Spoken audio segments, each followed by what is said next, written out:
thank you for having me, first of all. But by way of starting to talk about my writing, and especially the book we are going to talk about, Forced to Grow, people should, the audience, don't feel shy to stop me at any moment. Raise your hand, say you want to say something. I am very, very open to being interrupted. It will not bother me at all. I wish I had asked to get your questions before we started, but I didn't do it. I want to start with poem. Where are you? I write everything. I don't write novels only. I don't write for children only. I even have a book of poetry from which I am going to read a very short poem, because it kind of lays the ground for me for what we're going to be talking about. It's all of 2, 4, 6 very beginning lines, very small lines. Being, because it pleases our Maker, we have no choice in the fashion of our making. The sentence for our being is choice in the manner of our living.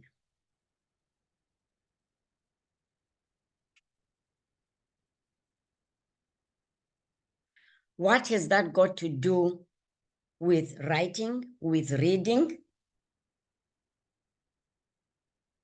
Whether you're going to read a book or not, whether you're going to be a reader at all, is a choice you make. Reading for human beings is critical. For children, the importance of reading to children, with children, for children, cannot be overemphasized. Science now tells us that children learn words long before they are born. Long before you see them, hold them in your arms, cuddle them, kiss them, love them, they already know words. Which is why I applaud this group, because the invitation stipulated that these are parents who meet and read or discuss books. If parents read, children will read. Children fashion themselves after their role models. The first and most important role model in the life of a child is, of course, the parent or caregiver. So parents who read are doing what every parent the world over should be reading. I didn't know that when I was having children, but now we know better. I don't know how to force people to do what is good for them. Reading is important because it informs the life of the child. There is a poem I wrote. I'm not going to read it to you. My book of poetry is called Please Take Photographs. You can find a poem there that's called Why I Write. Why I write is just to leave footprints, to say this is what I saw, what I experienced, what I know. That's my truth. It's not your truth. Everybody has a story to tell. All our stories are important. Read, read, read. And perhaps, if you have that inclination, also write. Now, specifically, why did I write? Forced to grow. Forced to grow is part 2 of my autobiography. It's a book written by me about me. Autobiography. Now, in that poem, I have not read to you why I write. One of the intentions I profess to have in writing, and I mentioned that in the poem, is that children who look like me in this part of the world, in the whole continent of Africa, and perhaps elsewhere in the diaspora too, can grow up having seen someone who looks like them write, and also come to think they could write. Now I've expanded that. I write for any child or grown up to look at me and think, well, there's somebody who looks very ordinary, who comes from an ordinary background. I don't come from wealthy parents. My parents were far from wealthy. They were not educated. That's what I try to show through my writing, that your place or position of birth does not have to determine where you end. You were born poor, your parents were poor, or whatever. You don't have to end there.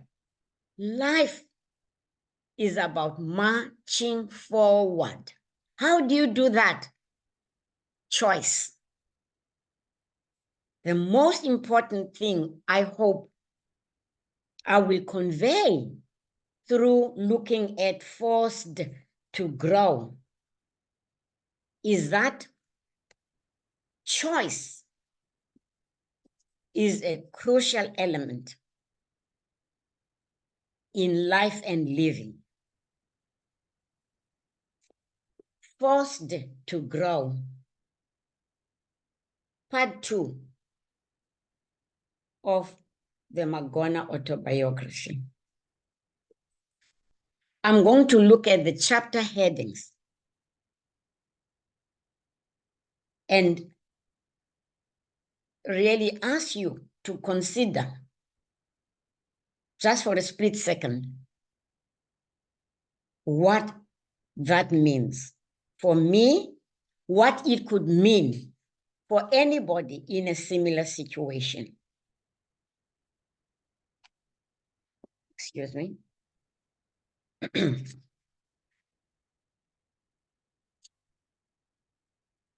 Chapter 1 is 23 and already a gooi weg.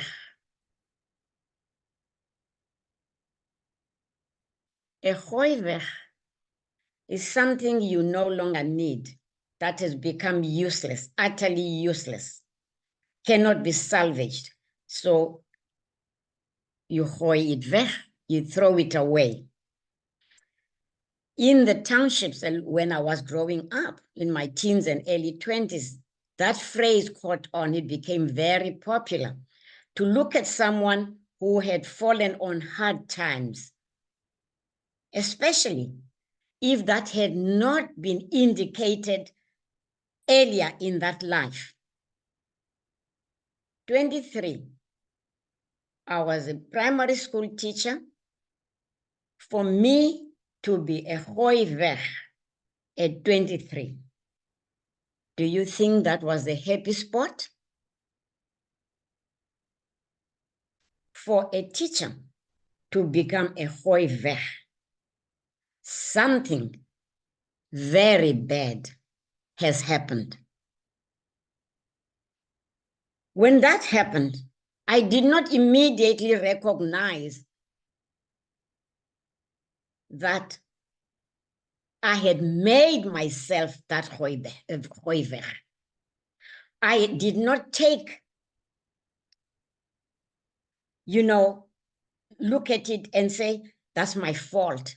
I blamed everybody else except myself. It was the government, the apartheid government, that denied me all kinds of help and all kinds of facilities. It was my husband who had run away, leaving me pregnant with child number 3. I'm 23, remember? Pregnant. This is not the first or the second child. The Department of Bantu Education, but also the other department, all, white education, color, it didn't matter. The education system then didn't, you couldn't be pregnant and unmarried and teach. You are a bad example. So I'd lost my job with the first pregnancy. By the time I was pregnant with the last one, the third baby, I was working as a domestic worker. And my husband had done me the favor of going to the woman I worked for, my madam. I'm 4 months pregnant. He doesn't tell me he won't come back.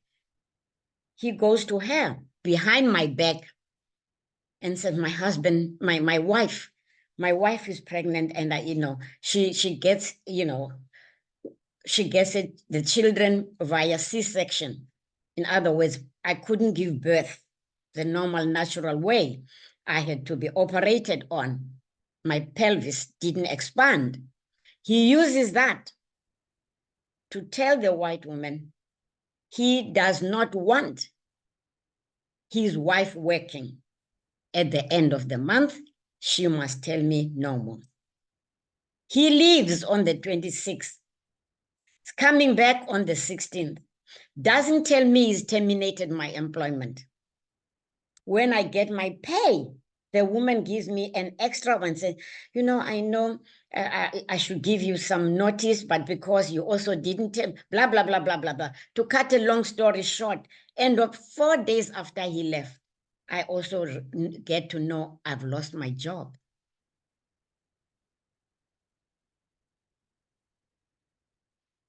This chapter starts with that in my growing up, nothing had prepared me for that kind of situation. For me, a woman was abandoned. It was always a woman's fault. And I believe that then. I don't now. Don't get me wrong. Either she'd been unfaithful or she was exceedingly lazy or blah, blah, blah, blah, blah. It was always the wife was to blame. I knew I wasn't to blame. There I'd been working as a teacher. Here I'm working as a domestic worker. He left. I struggled. The story of how 5 months later, Sindiwe, my late son, was born, and how I negotiated those last 5 months and the months that followed until Sindiwe was 6 months old, when my life changed for the better. Why do I tell that story? It's a story I tell because it shows the highs and lows and how my life changed. The blaming didn't change. What made a great change in my life, the right stop or step, was when I realized that nothing about the blaming was changing anything. And I looked deep down into myself, into my very soul. I was very angry at the government, my husband, the community, because our community, when I was growing up, Amaxhosa, children are loved. Oh, amaXhosa love children, but you dare not be the mother of children when you don't have a husband. There are names for such women. ngesiXhosa. I knew that my name was dirt among my people. And I just couldn't see how I was to blame. I am left with the burden of raising children single-handed. But I'm the one who's the laughing stock. I began to see tradition in a different way. The saying that it's the, if you wear you feel the pinch if you are the wearer of the shoe. I had not realized how women were ill-treated by society, including family, friends, neighbors. People laugh at you when you become a hoiver. When my son was 6 months old, we were struggling. I could no longer work as a dom. I lost that way. I sold fed cook and ginger beer and scabcop because I didn't have the clothes for the child to be born.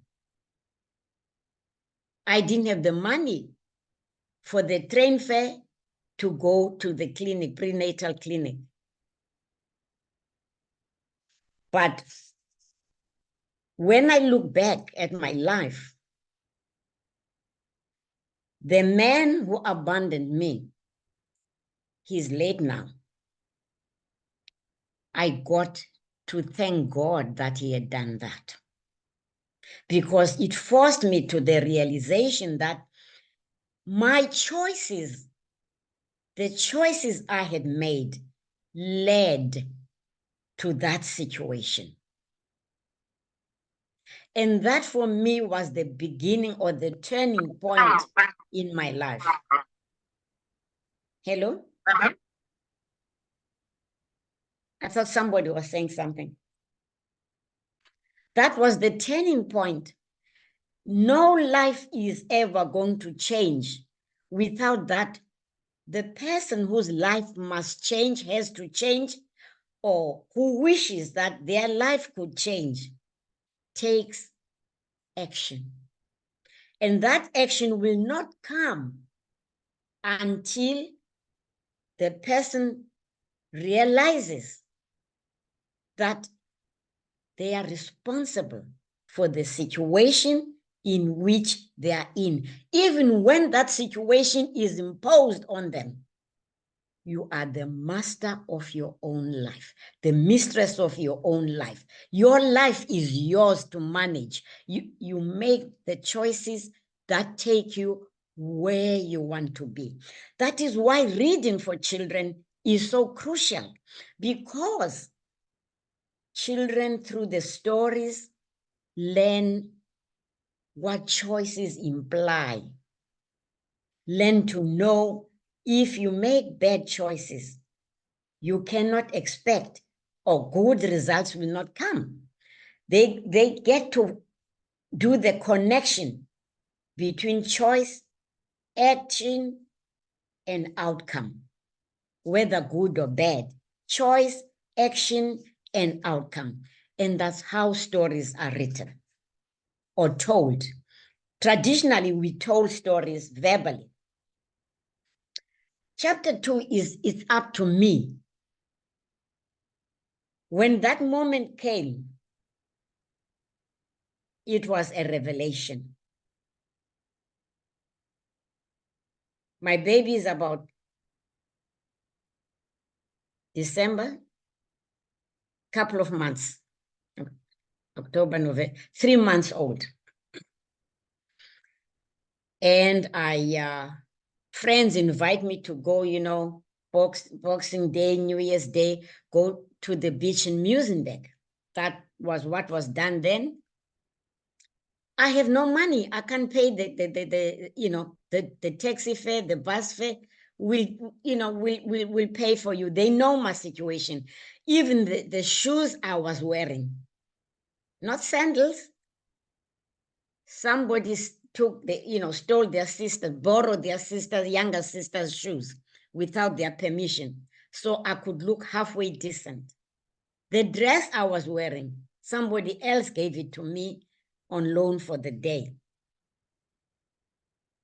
I went. My mother, poor darling, agreed to look after the baby. She could see how desperate my situation was. I went to the beach.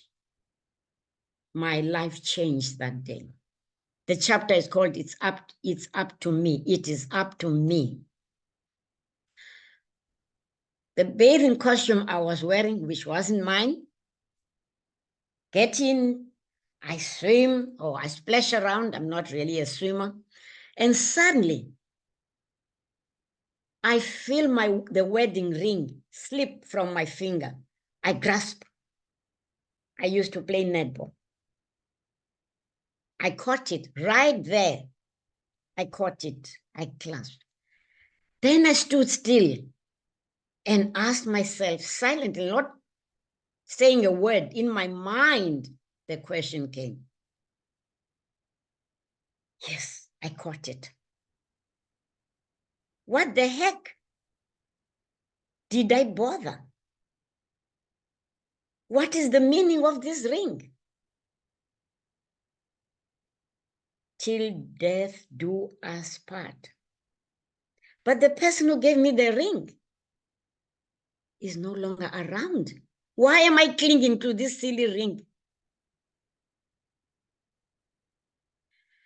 Very calmly, very deliberately, I opened the palm of my fingers, uncurled. I didn't throw no. I just simply, I had clasped it. It was right there in the palm of my hand. I just went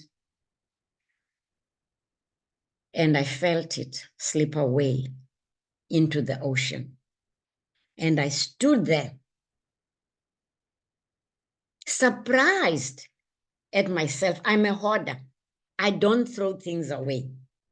That here was, okay, a cheap gold ring. But for me, it wasn't cheap then. Not the way I perceived things.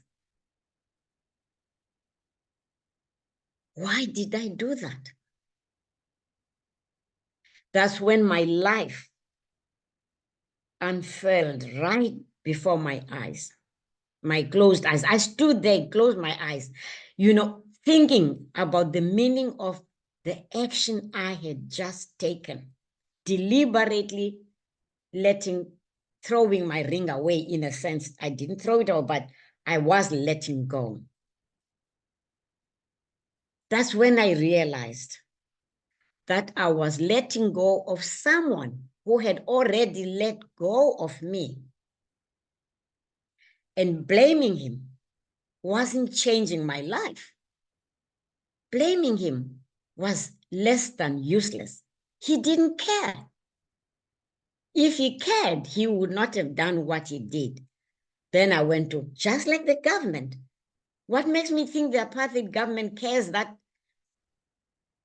I say bad things about it? I think it's nasty. The community, everybody has their problems. Why should they care about me?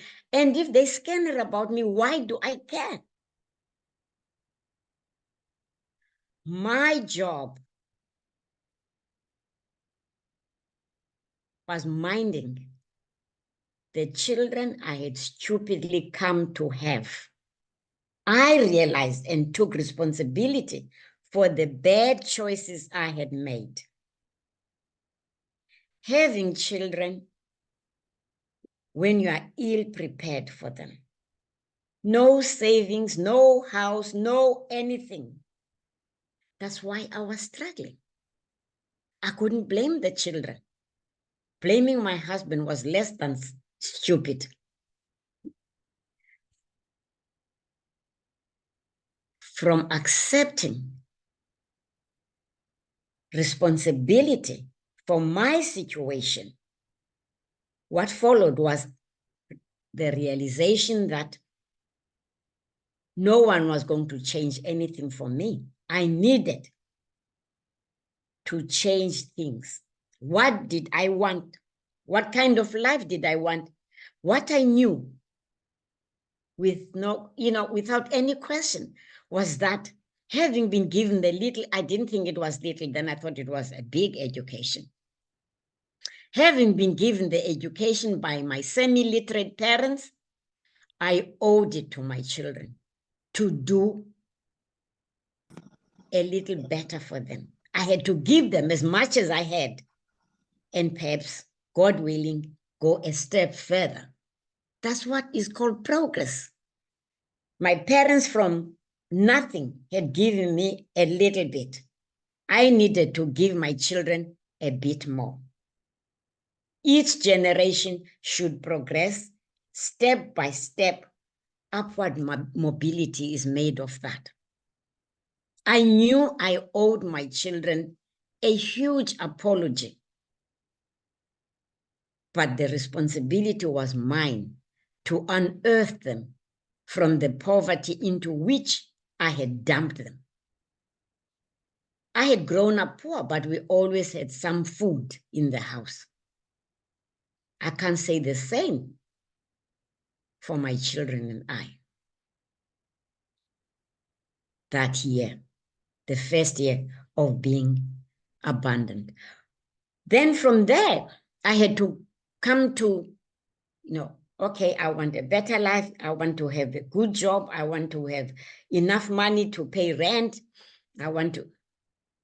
How am I going to do it? It's good to make, to dream your life, to dream anew. But then the next thing is challenge yourself, because that dream isn't going to, you don't go to bed and dream a new life and you wake up and it's there. You need to say, this is what I want. Then ask yourself, how do I get there? The how is crucial. The answer for me was very easy. It was true then. It is true today. Out of poverty, there's only one definite way. If you don't win the lotto, education. Which brings me back to what we are discussing. Children of parents who read. Children whose parents read to them, read with them, read for them, and even ask them perhaps to read for them in turn. Those children get their minds sharpened and sharpened because through reading, their vocabulary expands. But more than that, they learn more than words. They learn new concepts and other worlds. The child's world is very intimate and immediate. It is parents and her cradle or bed, her bedroom or home. Little by little, that world, the newborn's world, every day expands. Unfortunately, for children of the poor, that expansion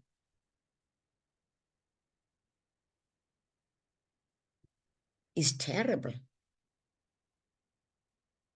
unhealthy, poisonous, dangerous, evil, because they see nothing you would wish on any child.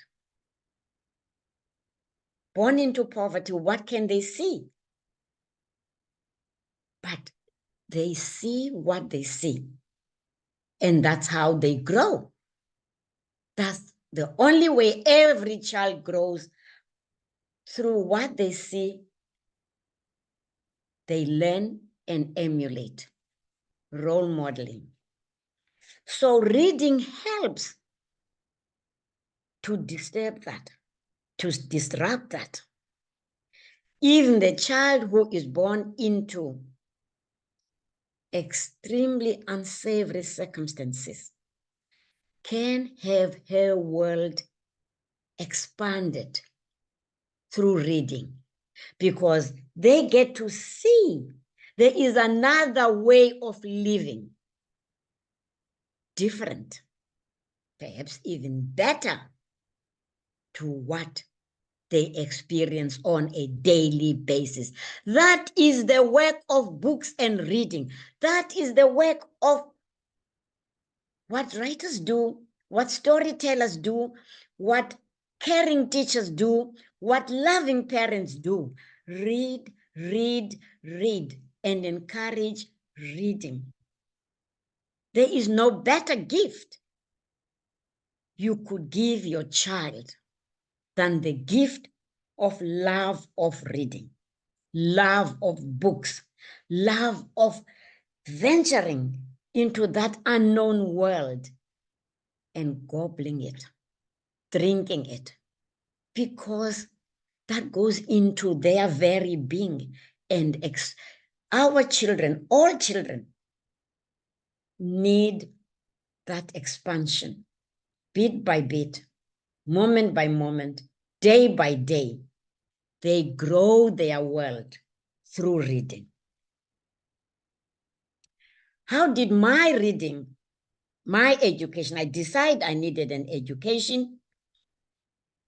My mother had a saying which helped me when I was making my decisions. Education, that's chapter 3, the husband who will never leave you.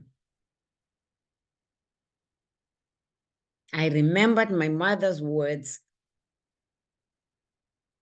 Okay, I had not minded those words as a teen, but now that I had fallen on hard times, I remembered those words, and that helped me towards making decisions. So even parents who can read or don't read, storytelling and the manner in which conversations at home are carried on, it's important that we are mindful as grown-ups. That's another way of reading. When you talk among yourselves as grown-ups, remember that you are an essential part of this growing person. The words out of your mouth should always be healthy words, words of love, words of honor, words of kindness, because the little one is drinking those words in. You know the saying, to those who have spouses or partners, the way you treat each other is a lesson to the young people growing under your care. You are role modeling for them what love means, what marriage means, what partnership means, what parenting means. We are saddened that our young people are having babies like is getting out of fashion, going out of fashion. But most of these are young people who come from such families themselves. Why then are we surprised? I'm not blaming, don't get me wrong. I'm just saying, let's be honest. What children see is what children will do. Unless the parent, having made a mistake, as I did, then confronts the mistake and is honest with her children and says, I love you, my kids, but I made a mistake. I should have waited till I was better situated, readier, more ready to give you the kind of life you deserve. Honesty is the best policy. So I embarked on education, and our situation then was such that I had to do my education by correspondence. When the baby was 6 months, I was fortunate, I got a teaching position. I had made a promise to myself. Remember, I'd taken a stand. I was going to improve my life. I wanted a better life. When I got that post, I went back, sat down and wrote down, now I have a job. What does that mean for my goals? It meant two things: enroll in a course of study so that you get a matric.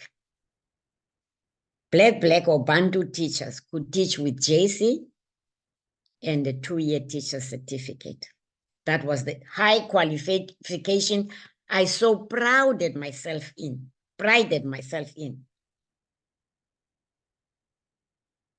That's how I did my matric, over 2 years through Damelin College. And then I did A-levels, London University, correspondence. And then I did UNISA and got my BA. But the first thing I did after when I got the post was to promise myself I was going to be a conscientious teacher. I would never be late. I would never be absent unless I was so ill I had to be absent. I taught in that school for 2 years. The second year, we had a staff meeting, and there was something I had to take one of the kids to the clinic for something, the inoculation of something, I can't remember. And they had wanted the parent to be there. So when I told the principal, I taught 1 year, January to December. Midway in the second year, I say, I have to take one of the children. What children? I said, one of mine. The principal nearly dropped dead. Mistress, you have children. I had never used my children as an excuse for lateness. I had written down, I am going to school, I am going to work for these children. They can never be a stumbling. I can never use them and say, oh, I'm late because I must make sure I make arrangements so that they are well looked after and I am free to go, because I do that for them. If I jeopardize that situation, who will suffer? They will suffer. I will suffer too, because when they suffer, you suffer as a parent. So I said, I'm only doing this because I had to go and sign something. So you make your promise to yourself, you make the steps you have to take, and then you try your best to adhere to that program. That's how I became the person I was forced to grow, as the title of the book said, forced to grow. That's how I grew my life from destitution. As a child, we were poor. We didn't know that. But in my early 20s, we got to be destitute, my children and I. From poverty, I had plunged down to destitution. But that day at the beach, when I told myself, the government, my husband, and the neighbors, they don't matter. I am in charge of my life. And I got so sure of what I was going to do for myself and the children. I came up with the saying, despite the government, in spite of the government, to spite the government, I will be something. I will be somebody. I had made up my mind to climb out of the dustbin into which I had thrown my life. And I had given up. I denounced the government. There was no government. The apartheid government didn't care for me. And I had to care for me to show that government. Okay, you think I'm nobody. I will be somebody. My husband, I didn't care about. He could go to Honolulu. I would be somebody. I didn't even, bother. I thought to myself, let me mind my children, care for them. This whole book then is about that. Why I write is my way of giving motivational talks. You can't talk to everybody, but through writing, the hope and prayer is that young people or parents could read Forced to Grow, discuss it with their young, especially preteens to teens or young adults, so that where there seems to be a link, it may not be having 3 children before you're 25, it may be other missteps. You can say, how does your life correspond here? How does it differ?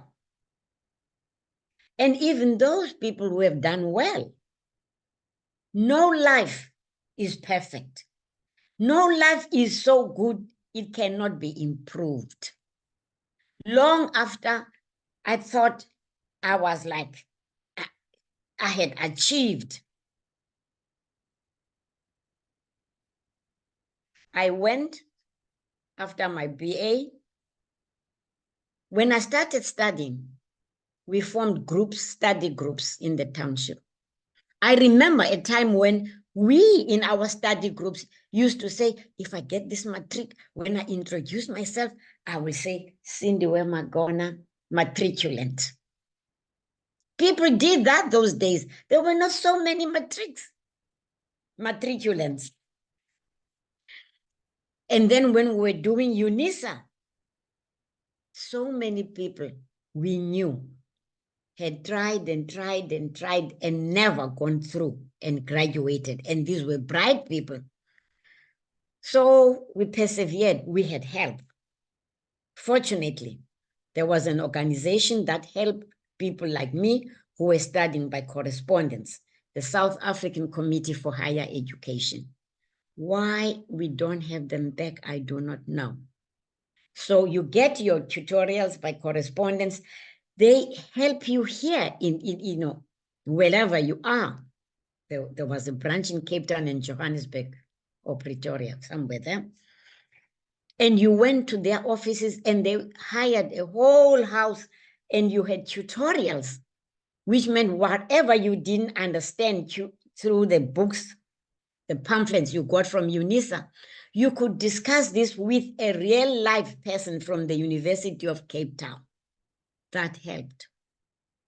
But help comes to people who go and find it. That's the other thing that's important for people trying to remake their lives. Make your decisions, take the steps, map out the steps, go and seek help. We are here as a nation, as humanity, to help one another. It's called Ubuntu. You do unto others as you would it was done unto you. That's called help. I need help today, but I can give help Two, because of what I am, who I am, what I have. Somebody else could need that. But I need help too. I mustn't be too proud or stupid or silly to ask for help. Asking for help is never sinful.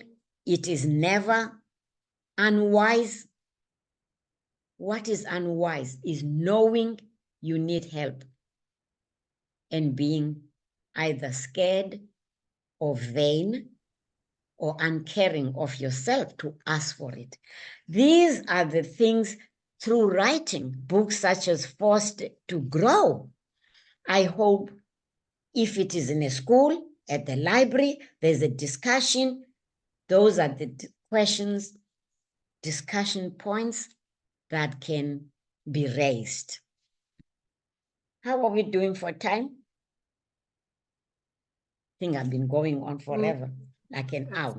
It's been wonderful talking to you, but it is 8:25. So if people are wanting to ask questions, maybe yes, that's why I'm thinking perhaps I should stop. I'll go quickly in case you didn't see the book or haven't, I do correspondence by candlelight, and my brother does not understand my suffering. Sexism exists even within families. And I point out all the steps I took until the book ends with me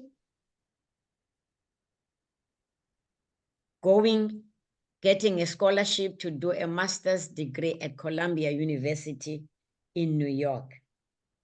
My return and what that meant, I'm back here with my master's and I'm struggling. Then I get called. I'd applied for a job at the United Nations. Bye-bye, South Africa. I am gone for 20 years, working at United Nations headquarters in New York. From the beginning of the book, I was a has-been at the age of 23. To the end, I am living. I have a master's degree. I'm going to work for the UN in New York. That's a rounded story. It's mine, but it can be yours too. It's any story. Take charge of your life. Never give up. Thank you. Dr. Magona, that was fantastic. I found your story very inspiring for me personally and for everyone. And the book is better. The book is better. and I think that what you had to say about the importance of reading for children is also so important, that it gives children this opportunity to see the possibilities and to learn to make those choices that are so important for their lives. So expand their horizons, please. Expand their horizons beyond their current world to what there is possible for them. Yes. So thank you very much. I'm sure we're going to have some questions here. Or comments. I welcome comments. Comments, yes. I personally would like to hear a little bit more about what books you've done for small children. We are from a preschool, so my interest is with those sort of under sixes. Okay, go to Magona Media. That's where all the books are. Magona Media. Okay. Yes, I have more than 150 children's books, including Inzomi, folk tales, and then other, books. And also stories and other books that just come out of imagination and things like that. Okay. So you haven't done any books about your childhood? No, I haven't. The struggle for writers here, in South Africa, is that children's books need the publishers want children's books that will be used in schools, especially if you try to write them in the indigenous languages, which is really something.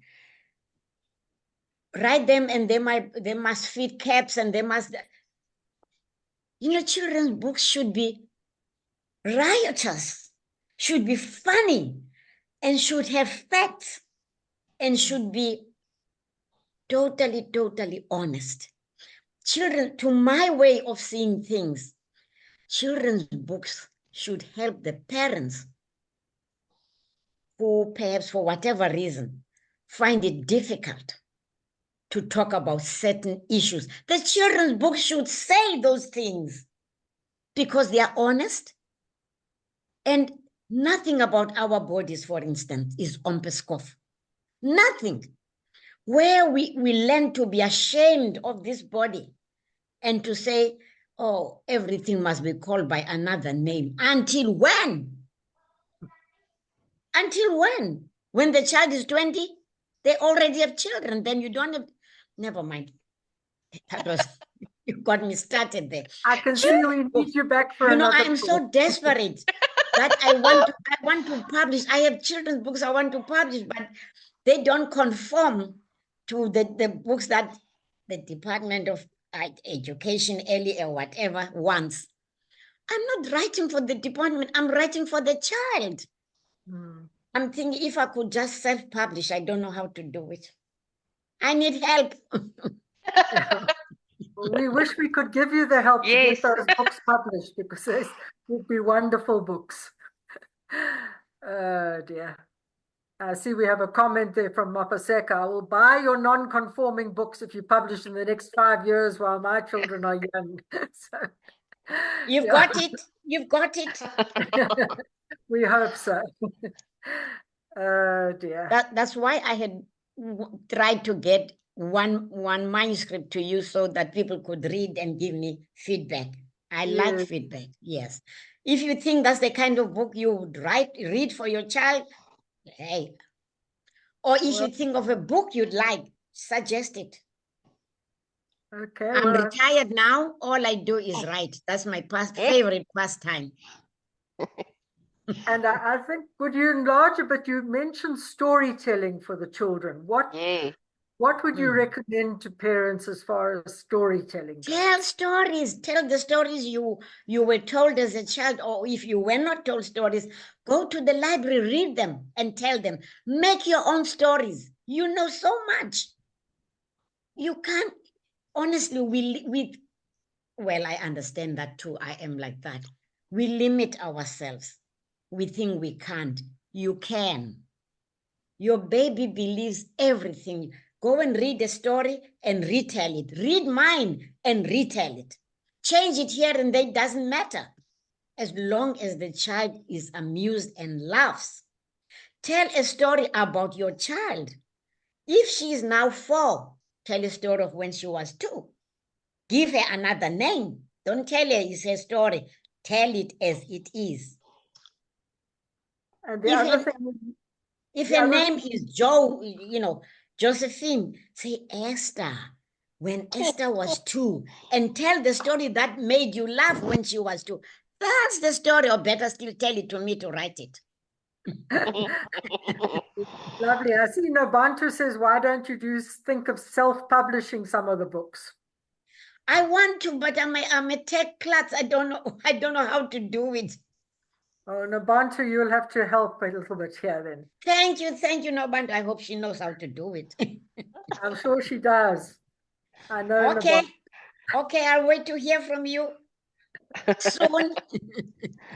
The other thing I really felt, I think because it rings so true with me, is the importance of conversations with children. Yes. That's another way of reading. Conversations are the same as reading. You are giving words, you are giving ideas, you are sharing things about the principles of life. When the 2 grown-ups or 4 are conversing, the kids are learning how life is lived. Oh, so-and-so lost their child. Oh my golly, how are they dealing? Empathy. The child is learning. You can even call it, dear husband or whatever. I am so happy to see that you show so much empathy for your brother. The child is learning vocabulary. Even if you don't call it empathy, they just get the gist of it. Converse. Children shouldn't grow up where people are so angry they don't talk. There's no conversation. I mean, when you see, I talk, I give stories like that, even in, where parents are eating and they're grumbling. What are you saying to the kids? Make a happy home. You have kids now, strive to be happy in your home. You owe it to the kids. Absolutely. And that's not a TV screen. It's talking to them, actually talking to the children, just watching a screen together. I think so important. Anyway, I see Nabantu says she'll be in touch with you. Oh, thank you. I look forward to it. Contact you. I will give her your details. Please do. Thanks. Thanks. Hope that we have lots of books coming out for our little ones as well. Oh, you are going to. Wonderful. Okay. Is there anyone else? I honestly have 4 almost ready. I mean, Wonderful. 4 ready. Yes. Wonderful. That's fantastic. Okay. I think if the Irmgard has to go, I think we need to close the meeting, but thank you so much. Thank you, thank you, thank you. I absolutely enjoyed it in retrospect. I was so scared, but never mind. That's who I am. Don't know why you were scared. We want you back. I get nervous. I get nervous. What will I say? What will I say? They say what you wrote about. No, I think also that means anybody. We are all scared. I think you must just dare to do. Message. Yeah. Dare to do the things you are scared to do. Thank you. And good night to everybody. Good night, everyone. Safe trip back home. Thank you so much. I loved it. Thank you. Thank you. I do have questions, but I'll later. Email it. I will answer. I do, yes. Okay, on a teacher's perspective. I'll ask you for your email. Please, I welcome that. I want to learn from teachers. I want to learn from you. When you learn from me, I'll be learning. Because when I learn what you are learning from me, I'm learning. Oh, that's lovely. You. Perfect. Bye-bye. Thank you so much. Bye-bye. Bye-bye.